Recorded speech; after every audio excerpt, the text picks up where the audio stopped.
Bonjour à tous.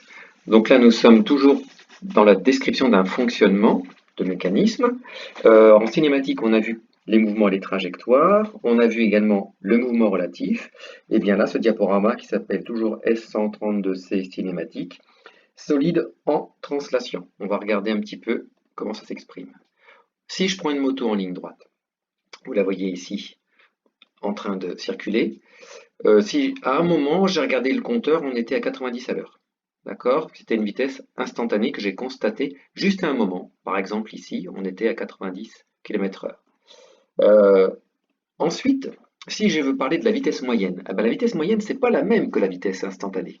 Pour calculer la vitesse moyenne, on va regarder la distance qu'il a faite, d'une part, et puis d'autre part, ça va être donc directement lié à cette distance parcourue, et ça va être la distance divisée par le temps qu'il a mis pour parcourir cette distance. Alors on prend un exemple bien clair. J'ai parcouru 12 km, d'accord? Et puis j'ai mis 7 minutes pour parcourir 12 km. Ouais, mais des minutes, c'est pas terrible. Je vais transformer les minutes en heures. Parce qu'on parle de kilomètre-heure et on ne parle pas de kilomètres par minute.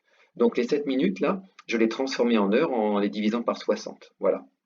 Alors, donc on connaît la vitesse moyenne, c'est la distance d, 12 km, divisé par le temps. Alors on y va. Le moteur aura roulé à une vitesse moyenne de v égale la distance 12 en kilomètres, divisé par le temps, 7 divisé par 60, ce qui fait 102,8 km/h. Vous voyez que la vitesse moyenne, elle était à 102,8, mais la vitesse instantanée, à un moment donné, il roulait à 90 à l'heure. Donc ce sont deux éléments bien différents. Alors ensuite, la vitesse moyenne ne prend pas en compte la façon de rouler. Vous avez vu les deux motards là? On va le refaire. Il y en a un qui a une vitesse constante.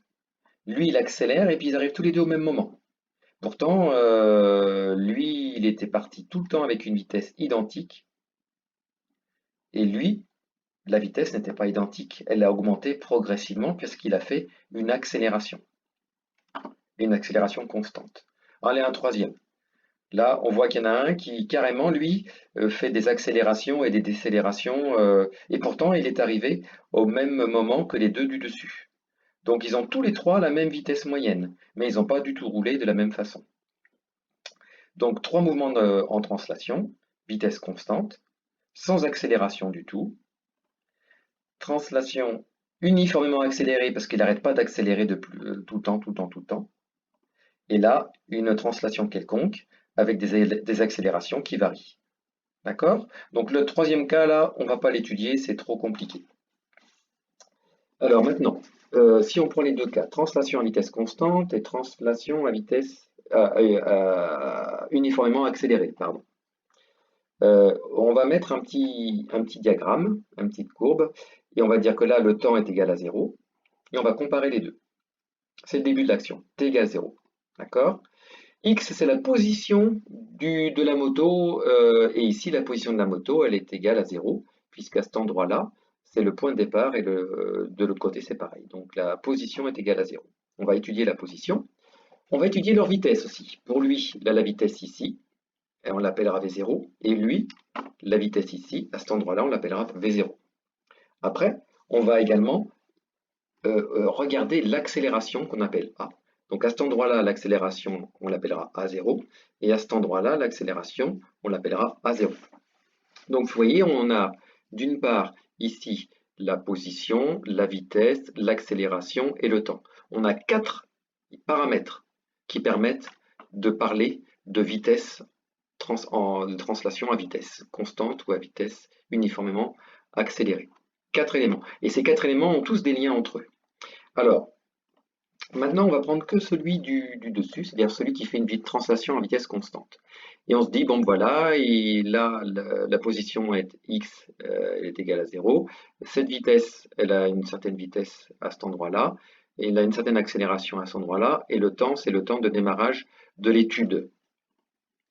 Alors, on sait déjà qu'il n'y a eu aucune accélération à cet endroit-là, au démarrage, puisque de toute façon, il sera à vitesse constante. Et par contre, si je me mets plus loin, si je me mets, par exemple là on est à t égale à 0 secondes, et là si je me mets à t égale 12 secondes par exemple, donc 12 secondes plus tard, je vais constater quoi? Ben, je vais constater que 12 secondes plus tard qu'il n'a toujours pas accéléré, le gars. Il n'accélère jamais. Par contre, sa vitesse, c'est toujours la même. C'est la même qu'au départ parce que la vitesse est restée constante. Et sa position, comment on calcule sa position? Ben, on calcule sa position en fonction de la vitesse qu'il avait, et on multiplie par le temps et on rajoute éventuellement des valeurs. Donc voilà ici, en gros, la liaison entre tous ces quatre paramètres. Maintenant, si je regarde ici une vitesse, une translation uniformément accélérée.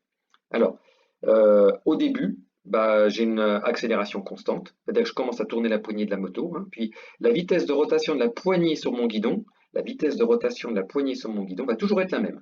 Mais donc ça va aller de plus en plus vite, d'accord?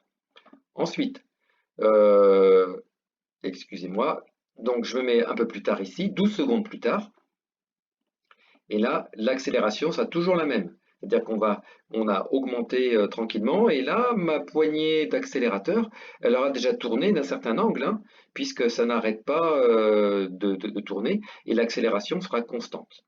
Donc voilà. La vitesse qui était là au début, eh bien, la vitesse est plus forte 12 secondes plus tard. Donc la voici. Et la position qui était ici, si je veux savoir quelle était la position 12 secondes plus tard, bah, l'équation est plus compliquée. Pourquoi? Parce qu'il y a de l'accélération à l'intérieur. Donc voilà cette formule qui nous donnera la position. D'accord? Finalement, donc que ce soit à vitesse constante ou à vitesse translation uniformément accélérée, voilà ici, dans les deux cas, les équations qui donnent la relation entre le temps, la vitesse, la position et l'accélération. Voilà, je vous souhaite une bonne fin de journée et je vous dis à bientôt.